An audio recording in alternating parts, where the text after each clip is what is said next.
할렐루야. 하나님의 말씀은 고린도전서 15장 20절에서 28절 말씀 보도록 하겠습니다. 고린도전서 15장 세 번째 시간이고요.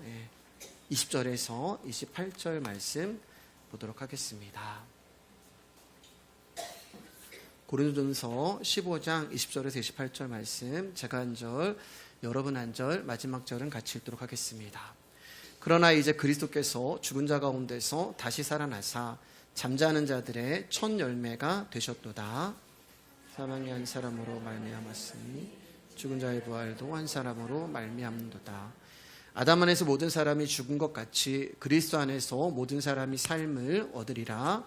그러나 각각 자기 차례대로 되리니 먼저는 첫 열매인 그리스도요, 다음에는 그가 강림하실 때에 그리스도에게 속한 자요, 그 후에는 마지막이니 그가 모든 통치와 모든 권세와 능력을 멸하시고 나라를 아버지 하나님께 바칠 때라. 그가 모든 원수를 그 발에 둘 때까지 반드시 왕노릇 하시리니 맨 나중에 멸망받을 원수는 사망이니라. 만물을 그의 발 아래 두셨다 하셨으니 만물을 아래 둔다 말씀하실 때에 만물을 그의 아래에 두시니가 그 중에 들지 아니한 것이 분명하도다. 같이 읽겠습니다. 만물을 그에게 복종하게 하실 때에 아들 자신도 그때의 만물을 자기에게 복종하게 하신 이에게 복종하게 되리니 이는 하나님이 만유의 주로서 만유 안에 계시려 하심이라. 아멘.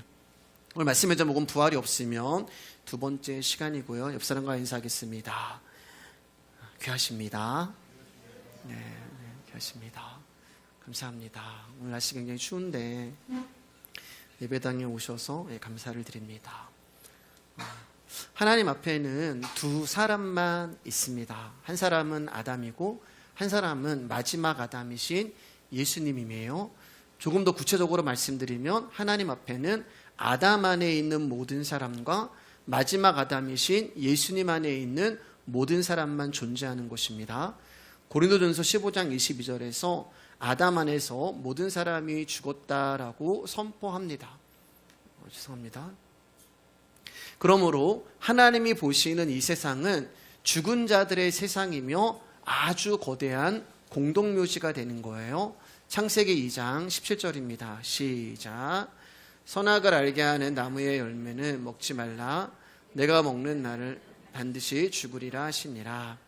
여기 반드시 죽으리라는 말의 뜻은 죽고 또 죽으리라라는 그런 뜻이에요.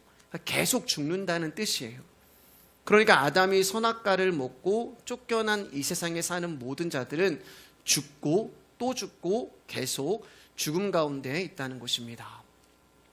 창세기 5장을 보면 죽음의 족보가 등장을 하는데 거기 보면 이 세상을 몇 백년씩 죄송합니다. 지금 이 노트북이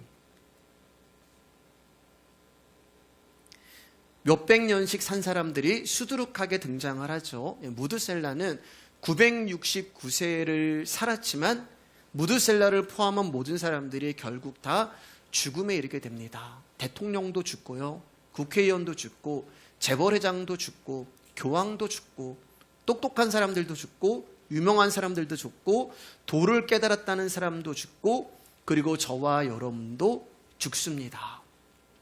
이처럼 죽음이라는 현실은 이 세상 끝날까지 유지가 되는 거예요. 왜냐하면 하나님이 분명히 죽고 또 죽으리라 라고 말씀하셨고 하나님은 이 말씀을 철회하신 적이 없기 때문에 그렇습니다.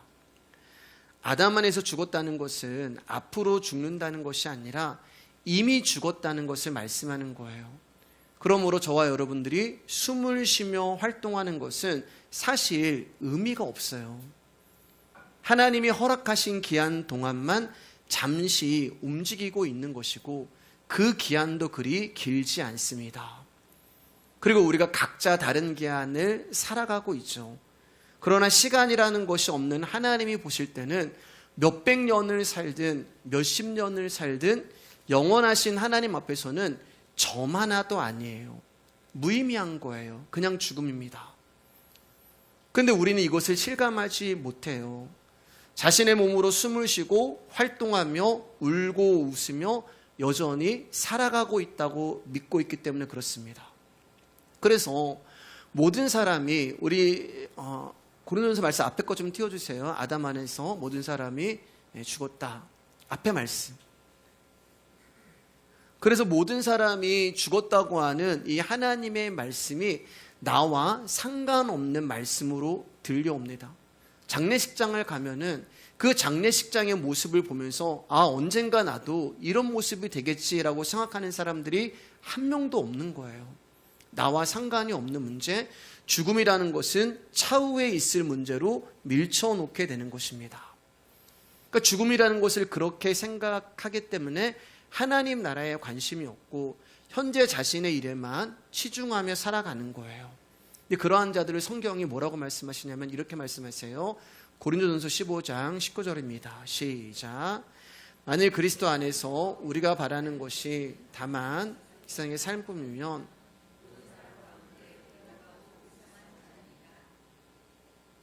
성경은 하나님과 저와 여러분의 이야기이기 때문에 그러므로 19절에서 말씀하고 있는 이 불쌍한 사람은 다른 사람이 아니라 저와 여러분을 말하는 거예요. 왜냐하면 저와 여러분 역시 예수님을 믿는다고 하면서도 영원한 하나님 나라가 아닌 이 땅에서 나의 소망과 욕망이 이루어지기를 여전히 바라고 있기 때문에 그렇습니다. 우리의 관심은 이 세상의 영광이 있고 우리의 관심은 이 세상의 물질이 있고 이 세상의 명예에 있어요. 세상에서 자존심 상하는 거 싫어하고 자신의 부끄럽고 연약한 모습을 보여주는 것이 싫습니다. 우리가 바라는 일에 그저 예수 그리스도의 이름과 도우심만 필요한 것이지 그분이 주시는 영생, 그분이 주시는 부활, 그분이 주시는 하나님 나라에는 관심이 없어요. 이게 솔직한 저와 여러분의 모습이에요. 그래서 저와 여러분들은 부활의 영광에 참여할 자격이 없는 불쌍한 자들이 되는 것입니다. 그런데 이러한 불쌍한 저와 여러분들을 버려두지 아니하시고 하나님의 아들이 찾아오시는 거예요. 우리 19절, 20절 두 절 같이 읽을게요. 시작. 만일 그리스도 안에서 우리가 바라는 것이 다만 이 세상의 삶뿐이면 모든 사람 가운데 우리가 더욱 불쌍한 자이로라. 그러나 이제 그리스도께서 죽은 자 가운데서 다시 살아나사 잠자는 자들의 첫 열매가 되셨다. 우리가 불쌍한 자인데 그러나가 등장을 하는 거예요. 그러나 불쌍한 너희들을 위해서 예수 그리스도께서 죽은 자라는 우리 가운데 찾아오셔서 다시 살아나심으로 잠자는 자들의 첫 열매가 되어 주셨다라고 말씀하고 계시는 거예요. 모든 사람이 아담 안에서 죽었기 때문에 저와 여러분 역시 죽은 자인데 그 죽어있는 나를 찾아오시고 내 안에서 다시 살아나셔서 잠자는 자들의 첫 열매, 이게 부활이잖아요. 부활이 되어 주심으로 그리스도 안에서 우리가 새로운 삶을 얻게 되었다는 것입니다. 갈라디아서 1장 4절 5절입니다. 시작. 그리스도께서 하나님 곧 우리 아버지의 뜻을 따라 이 악한 세대에서 우리를 건지시려고 우리 죄를 대속하기 위하여 자기 몸을 주셨으니 영광이 그에게 세세토록 있을지어다. 아멘. 예수님의 부활하심으로 인하여 죽음에서 생명의 세계로 옮겨진 자들만 자신들이 살아온 세계가 죽음의 세계였다는 것을 알게 되는 거예요. 이것을 알게 된 자들만 육신으로 사는 동안에 예수 그리스도의 은혜를 붙들고 십자가만 붙들게 되어 있는 것입니다. 우리 모두는 여전히 세상 속에 있고 세상과 함께 살아가고 있기에 주님께서 우리를 끝까지 포기하지 아니하시고 당신의 믿음을 선물로 주시고 그 믿음 안에서 우리가 예수 그리스도만 붙들고 살아갈 수 있도록 하나님이 우리를 보살펴 주시고 계시는 거예요. 그렇게 부활의 첫 열매이신 그리스도와 함께 부활의 생명에 나누어진 성도들로 하여금 그 생명의 진가를 온몸으로 실감하도록 이 세상을 통과하게 하시는 거예요.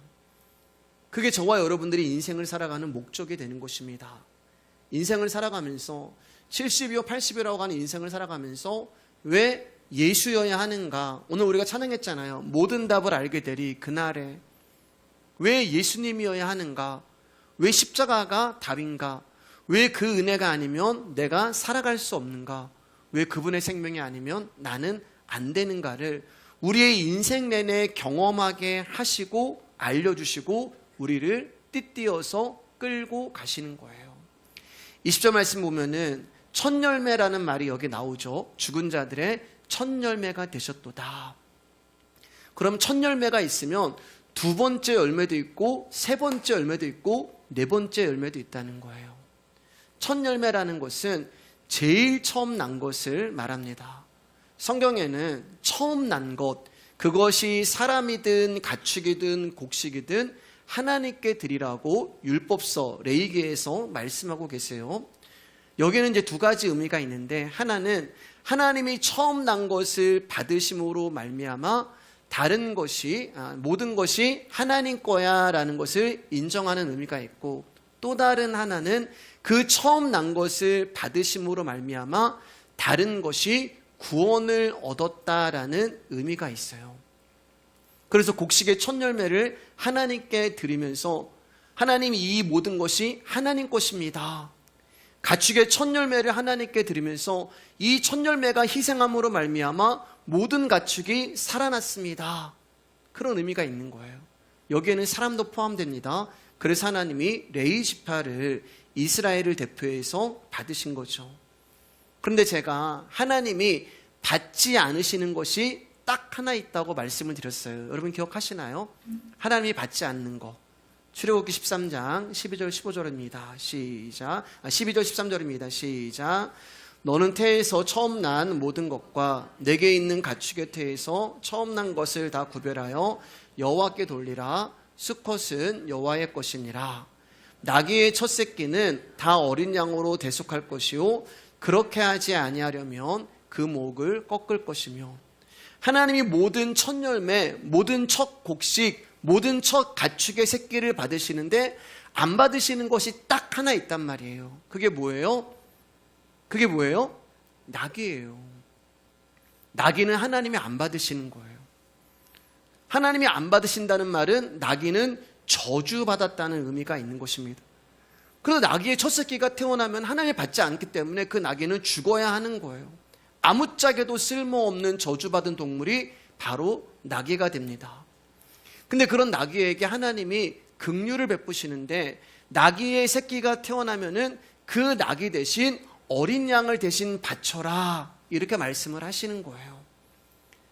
그런데 나귀를 대신할 어린 양이 없으면 어떻게 되는 거예요? 그 나귀는 목이 꺾여서 죽게 되는 것입니다.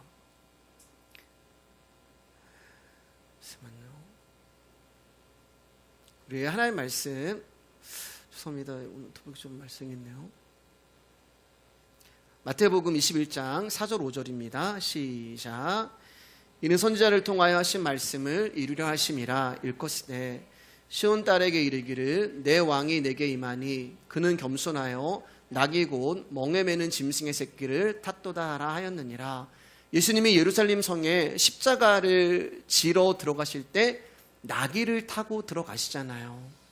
세례 요한이 예수님이 지나가는 모습을 보면서 보라, 세상 죄를 지고 가는 하나님의 어린 양이로다.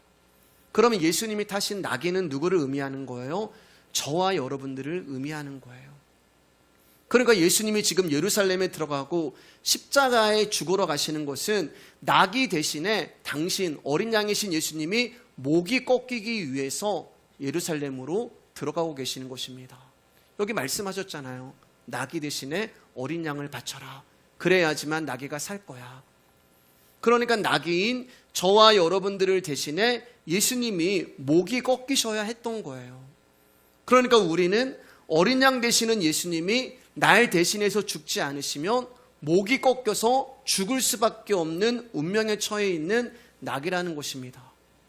그런데 우리를 대신해서 예수님이 십자가에 죽으심으로 저와 여러분들이 구원을 얻게 된 거예요. 이것이 잠자는 자들, 낙이란 말이에요. 그 잠자는 나귀들의 첫 열매가 되시기 위하여 십자가에 죽으러 가시는 예수 그리스도의 모습이 되는 것입니다.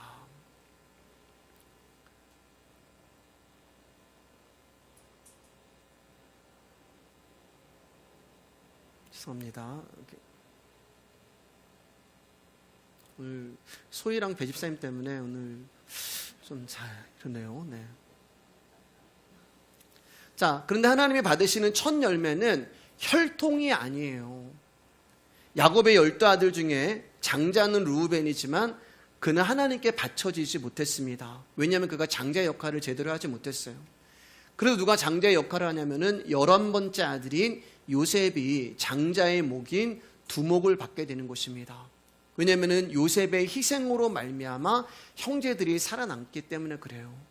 그러므로 성경이 말하는 첫 열매, 첫 것은 혈통적인 순서를 말하는 것이 아니라 누가 자신의 목숨을 바쳐서 다른 사람을 살리기 위해 희생하였는가를 통하여 성경은 장자를 결정하는 것입니다.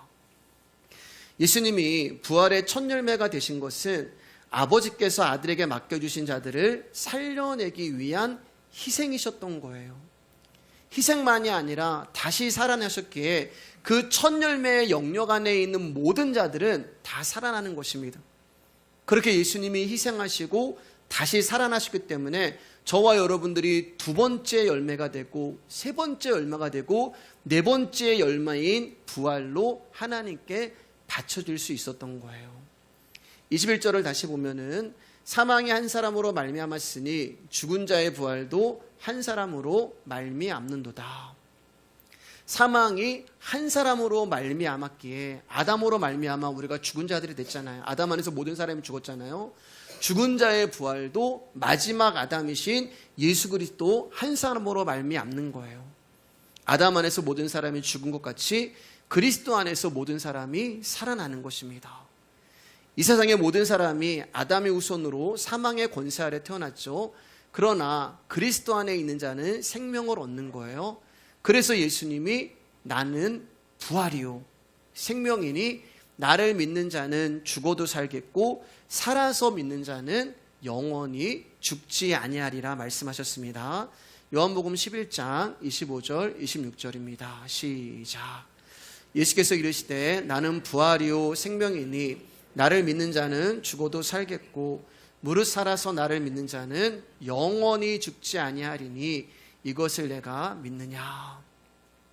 오늘 고린도전서 15장에서도 그렇고 요한복음에서도 그렇고 성경에서는 주 안에서 죽은 자들을 다 잔다 이렇게 표현해요. 그래서 당신이 사랑하는 나사로가 죽었을 때도 나사로가 자고 있다 이렇게 말씀하고 계시죠. 자고 있다, 잠자는 자들 잔다. 하나님이 사랑하시는 이에게 잠을 주신다고 말씀하시잖아요. 그 잠이 바로 우리의 죽음을 통하여 하나님 나라로 들어가는 그 잠을 말하는 것입니다. 죽어있는 사람과 잠자는 사람을 보면은 똑같아요.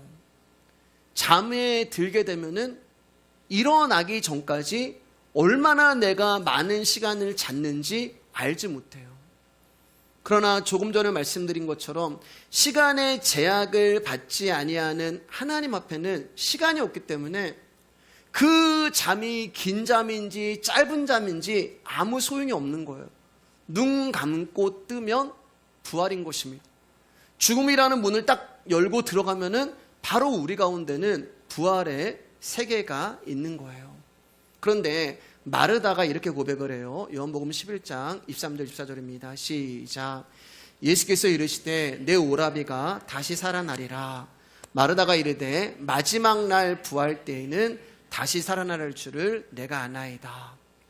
예수님이 지금 내 오라비가 다시 살아날 거야 말씀하시는데 마르다가 놀라지 않아요. 막 예수님이 오시니까 예수님 왜 이제 오셨습니까? 우리 오빠가 죽게 되었습니다. 당신이 사랑하는 오빠가 죽게 되었습니다라고 대성통곡을 했는데 예수님이 마음 아파했거든요. 그리고 그들의 마음의 결에 맞춰서 예수님도 눈물을 흘리시잖아요. 그러면서 마르다가 오는데 지금 복음을 들려주는 거예요. 마르다야 슬퍼하지 마. 내 오라비가 다시 살아날 거야. 그런데 마르다가 놀라지 않아요. 감동하지도 않아요. 죽은 자가 다시 살아난다고 말씀하시는데 그것도 다른 옆에 있는 아저씨가 아니라 자신이 사랑하는 친오빠가 살아난다고 말씀하시는데 별 감동도 없고 놀람도 없습니다. 그런데 우리가 마르다처럼 신앙생활하고 마르다처럼 하나님의 말씀을 지식적으로 알고 있어요. 그러다 보니 예수님이 내 오라비가 다시 살아날 거야 라고 말씀하니까 어디서 들은 것은 있어서 알죠. 예수님 마지막 날 부활 때 제 오라비가 살아날 것을 믿습니다. 그러니까 우리가 신앙생활하면서 하는 천국, 부활, 죽음이라는 것이 예수님 믿다가 신앙생활하다가 죽으면 천국 가고 마지막 날에는 몸의 부활이 있을 것이야. 이 정도까지 알고 있는 거예요. 지식과 교리적으로요. 그런데 이런 수준으로 신앙생활을 하면 여러분 우리 가운데 부활이라는 것, 우리 가운데 천국이라는 것, 찬송가는 내 주 예수 모신 곳이 그 어디나 하늘나라, 초막이나 궁궐이나 내 주 예수 모신 곳이 하늘나라. 그리고 성경은, 그리고 우리는 끊임없이 예수 그리스도가 십자가에 죽으시고 내 안에서 살아나셨기 때문에 우리는 이미 부활했습니다 라고 그렇게 신앙생활하고 있는데 언젠가 내가 죽으면 하나님 나라 가겠지, 막연한 거예요. 뭐가 없냐? 풍성함이 없어요. 은혜가 없어요. 왜요? 하나님 내가 죽으면 가면 하나님 나라 만나시는 그런 분들 생각을 하거든요. 하나님은 내 안에 계신데 가시적으로 우리가 눈에 보이는 그 약속의 완전한 때는 아직 이르지 않았지만 말씀을 통하여서 우리 안에 예수 그리스도가 계시잖아요. 그분과 교제하지 못하는 것입니다. 영적으로 그분과 가까워질 수가 없는 거예요. 지금 마르다가 그 모습이 되는 거죠. 예수 믿고 구원받는 성도는 죽지 않고 하나님 나라 가. 그냥 교회 가면은 나 천국 가. 지식으로만 알고 있으니까 죽음이라는 것이 두려움으로 다가오는 거예요.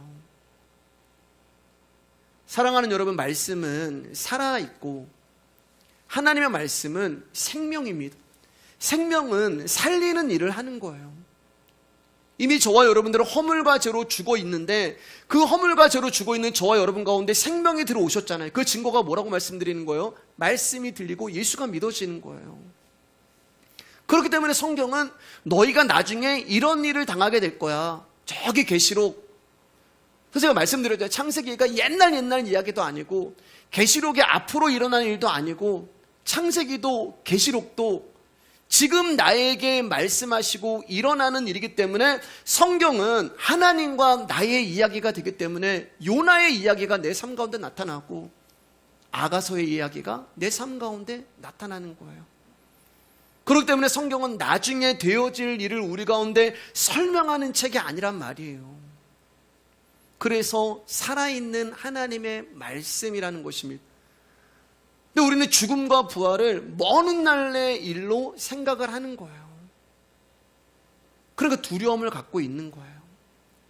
마르다는 지금 때를 가지고 이야기를 합니다. 마지막 날 부활 때에 다시 살아날 줄을 믿습니다. 그런데 여러분, 예수님은 여기서 때를 말씀하지 않으세요. 예수님은 부활을 때로 설명하지 않으세요. 시간으로 설명하지 않으세요. 그럼 예수님은 부활을 뭐라고 설명하시냐? 나는 부활이요. 나는 생명이요. 내가 부활이고 생명이야. 근데 우리는 부활을 시간으로 생각하고 때로 생각한단 말이에요. 근데 예수님이 찾아오셨어요. 야, 마르다야, 부활은 시간도 아니고 때도 아니야. 내가 부활이야. 내가 생명이야. 그 부활이 지금 눈앞에 있잖아. 죽어있는 나사로라는 우리에게 부활이요 생명이신 예수님이 찾아오신 것입니다.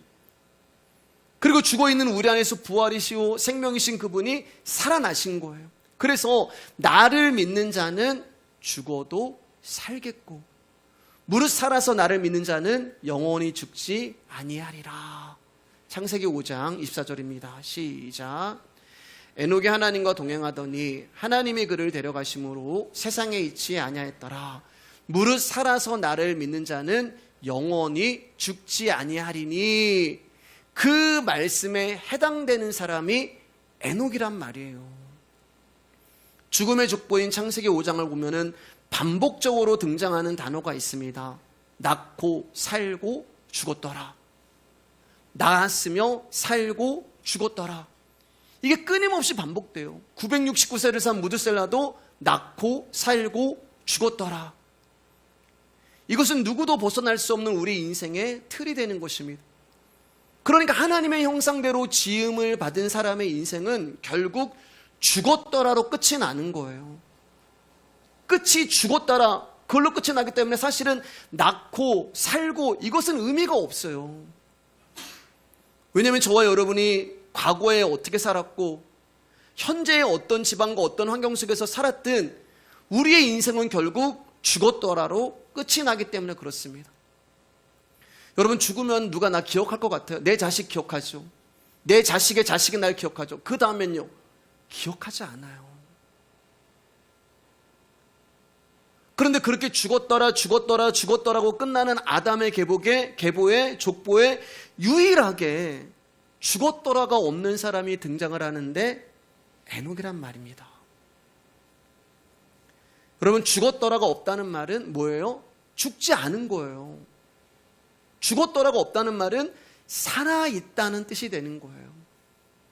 무릇 살아서 나를 믿는 자는 영원히 죽지 아니하리라. 여러분, 에녹이 계시록까지도 안 나왔잖아요. 그러니까 그는 지금 영원히 죽지 않고 살아있다는 말이 되는 거예요. 그런데 하나님이 그를 데려가셨대요. 데려가셨다는 말은 장소가 있다는 얘기잖아요. 어디로 지금 그를 데려가셨다고 말씀하잖아요. 베드로에게도 띠뛰어가지고 네 목적지가 아니라 내 목적지로 너를 끌고 간다고 말씀하시잖아요. 장소가 있는 거예요.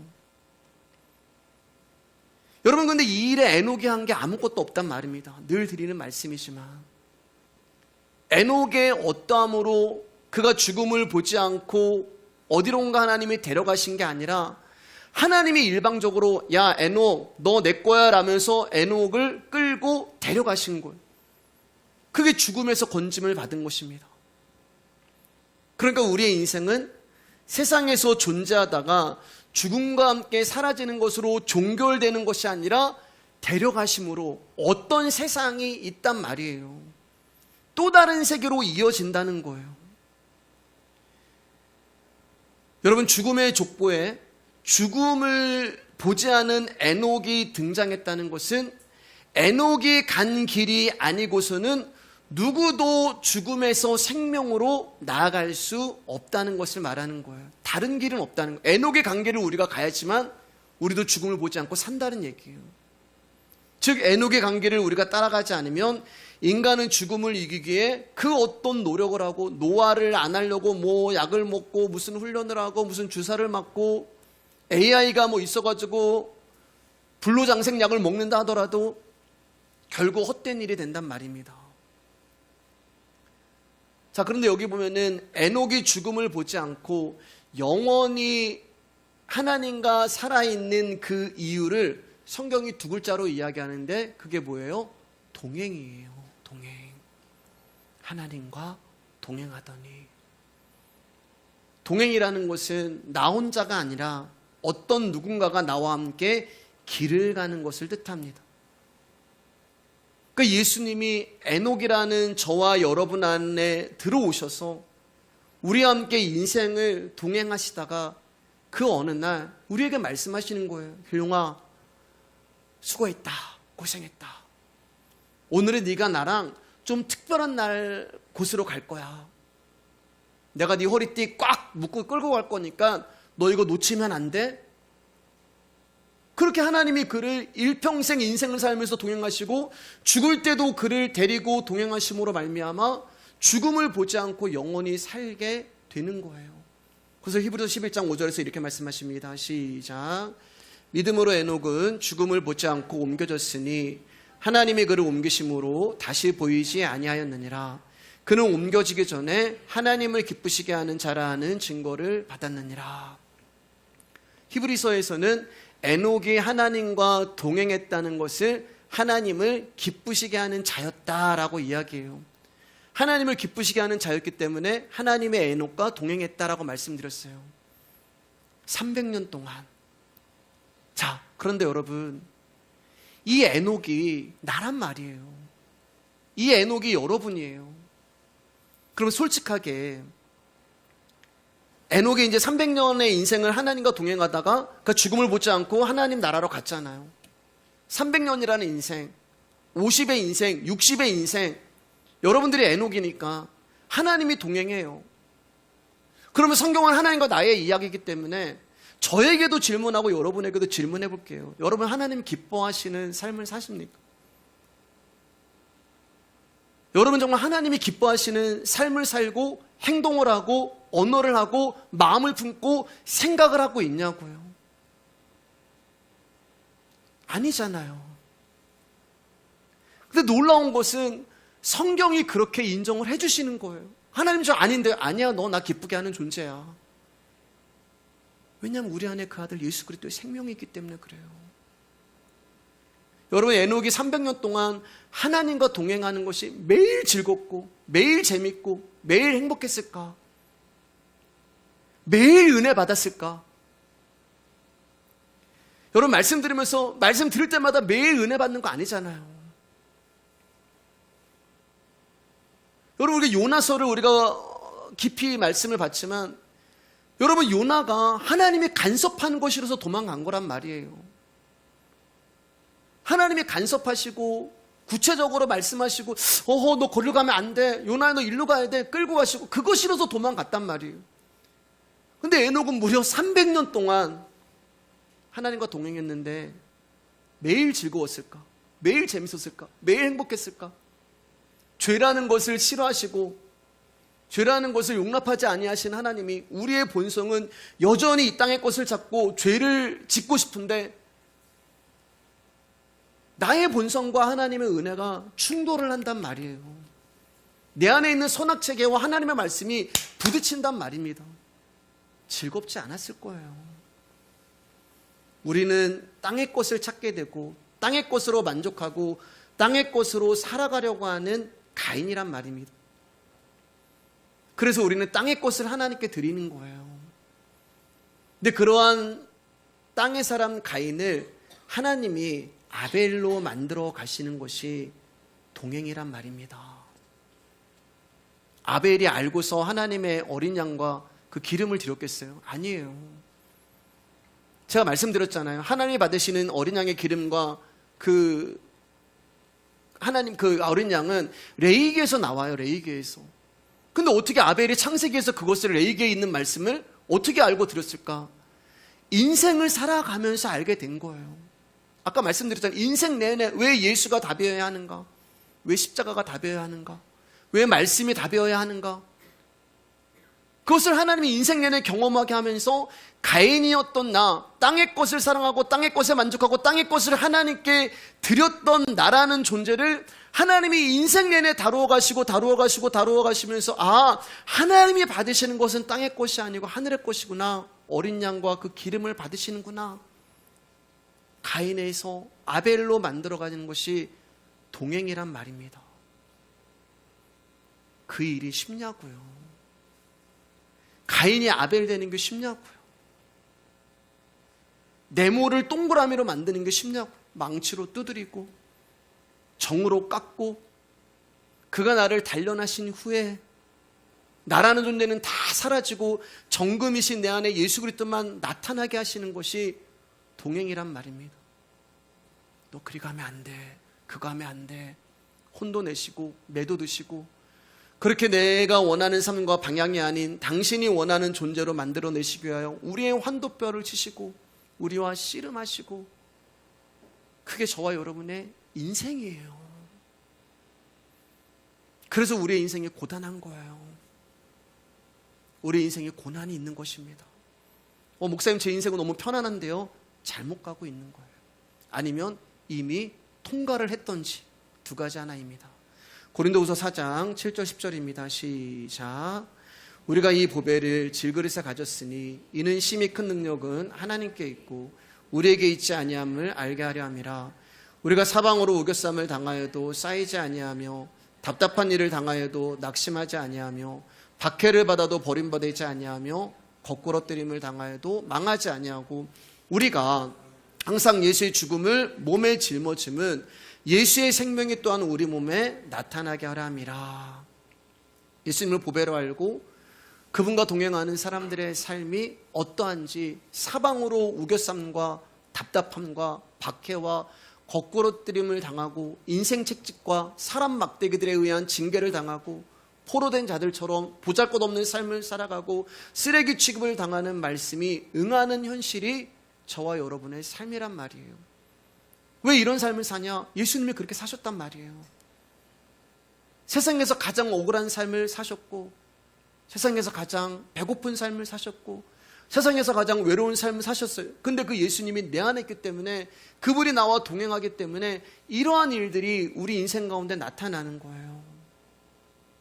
언젠가부터 내 주변에 내가 그렇게 친했던 친구들이 사라졌습니다. 만날 사람이 없어요. 예전에는 나가면은 뭐 누구누구는 만날 사람 엄청 많았는데 이제는 만날 사람이 없어요. 밥 먹을 사람도 없고, 매일 만나는 사람들이 우리 임집사님이고, 또 만나는 사람들이 우리 장로님이고, 어디를 가도 교회 성도고. 왜냐하면은 여러분들도 에녹이기 때문에 그렇습니다. 그러니까 하나님과 동행하는 에녹들과 함께 우리는 신앙의 길, 믿음의 길을 걸어가면서 위로해주고 아파해주고 눈물 흘려주고 기뻐해주고 축하해주고 시기 질투가 아니라 나도 모르게 그분의 사랑과 그분의 긍휼을 가지고 같이 동행을 하는 거예요. 돌아가고 싶어도 돌아갈 마음도 없고, 그리고 무엇보다 도착할 곳이 돌아갈 곳보다 가까워요. 도착할 장소가 돌아갈 장소보다 얼마 남지 않았어요. 나는 부활이요 생명이신 예수님이 내 안에 동행하시기에 여러분, 우리의 인생은 죽음이라는 것이 의미가 없는 것입니다. 나를 믿는 자는 죽어도 살겠고. 누구를 말하는 거예요? 죽었잖아요. 살았잖아요. 나사로잖아요. 나사로가 죽었다가 살아났잖아요. 나를 믿는 자는 죽어도 살겠고, 살아서 나를 믿는 자는 영원히 죽지 아니하리라. 누구예요? 에녹이잖아요. 두 가지 말씀이 다 일어난단 말입니다. 우리 고린도서 15장 23절 24절 읽고 이제 말씀 조금씩 정리하겠습니다. 시작. 그러나 각각 자기 차례대로 되리니 먼저는 첫 열매인 그리스도요, 다음에는 그가 강림하실 때에 그리스도에게 속한 자요, 그 후에는 마지막이니 그가 모든 통치와 모든 권세와 능력을 멸하시고 나라를 아버지 하나님께 바칠 때라. 여기에는 순서가 의미가 사실은 없어요. 단지 예수 그리스도가 첫 열매인 것을 설명하기 위해서 순서를 이렇게 정한 것입니다. 첫 열매인 희생과 부활이 있음으로 해서 그리스도 안에서 잠자는 자들, 일찍 죽은 자들이나 오늘 죽은 자들이나 내일 죽은 자들이나 다 부활의 능력 안에서 함께 살아있다는 것입니다. 자, 이제 데살로니가전서 말씀 읽으면서 말씀 마치도록 하겠습니다. 시작. 형제들아, 자는 자들에 관하여는 너희가 알지 못함을 우리가 원하지 아니하노니 이는 소망 없는 다른 이와 같이 슬퍼하지 않게 하려 함이라. 우리가 예수께서 죽으셨다가 다시 살아나심을 믿을진대 이와 같이 예수 안에서 자는 자들도 하나님이 그와 함께 데리고 오시리라. 우리가 주의 말씀으로 너희에게 이것을 말하노니 주께서 강림하실 때까지 우리 살아 남아있는 자도 자는 자보다 결코 앞서지 못하리라. 주께서 호령과 천사장의 소리와 하나님의 나팔 소리로 친히 하늘로부터 강림하시리니 그리스도 안에서 죽은 자들이 먼저 일어나고 그 후에 우리 살아남은 자들도 그들과 함께 구름 속으로 끌어올려 공중에서 주를 영접하게 하시리니 그리하여 우리가 항상 주와 함께 있으리라. 그러므로 이러한 말로 서로 위로하라. 우리 예수님은 모든 원수를 당신의 발 아래 두실 때까지 불갑을 반드시 왕노릇한다고 말씀하셨습니다. 불갑이란 말은 반드시라는 얘기예요. 그 마지막 하나님의 원수가 사망이 되는 거예요. 그래서 예수님이 죽음을 이기셨고 승리하셨으므로 저와 여러분이 한 것이 없지만 예수님의 승리로 우리 역시 죽음을 이긴 자가 된 것이고, 그 승리에 참여한 것이 무엇인가를 배우기에 인생을 오늘도 나사로로 살아가고 때로는 에녹으로도 살아가는 거예요. 그러므로 여러분, 잘 죽으시면 돼요. 예수님 안에서. 그래서 계시록 말씀을 보면은 14절 13절 말씀 보면은 지금 이후로 주 안에서 죽는 자들은 복이 있도다. 지금 이후로 주 안에서 죽는 자들은 복이 있도다. 복음을 알게 된 지금 이후, 십자가의 은혜를 믿게 된 지금 이후. 그 전에는 그냥 나 교회 다니고 죽으면 천국 가. 나 그냥 예수 믿으면 천국 가. 그게 아니라 복음을 알게 된 지금, 예수님의 십자가의 은혜를 믿게 된 지금 이후에는 죽음이 더 이상 두려움이 아니라 하나님이 사랑하는 자에게 주시는 잠, 복이란 말입니다. 그래서 하나님이 성도의 죽음을 귀하게 보시는 거예요. 왜냐하면 성도가 죽었을 때 진짜 그분의 신부가 된 거잖아요. 그분의 자녀가 된 거잖아요.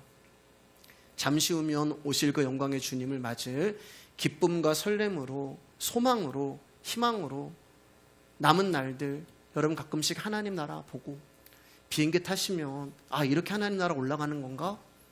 그런 고백도 해보고, 길을 걷고 일을 하시면서 하나님, 제가 에녹이죠. 저와 함께 동행하고 계시죠. 그렇게 주님과 영적으로 깊이 친밀한 교제를 누릴 수 있는 저와 여러분들 되기를 주님의 이름으로 축복합니다. 오늘은